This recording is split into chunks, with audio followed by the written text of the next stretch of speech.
மிகவும் பாப்புலரான நீயா நானா நிகழ்ச்சியில் கோபிநாத்தை ஆச்சரியப்படுத்திய கிறிஸ்தவ பாடல். விஜய் டிவியில் ஒளிபரப்பாகி வரும் நீயா நானா நிகழ்ச்சியில் பக்தி பாடல்கள், பாடகர் மற்றும் ரசிகர்கள் என்ற தலைப்பில் நிகழ்ச்சி ஒன்று நடைபெற்றது.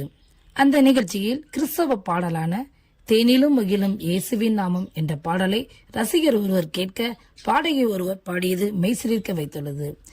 அங்கிருந்த அனைத்து மக்களும் கரவோசையை எழுப்பி மிகவும் ரசித்து கேட்டனர்.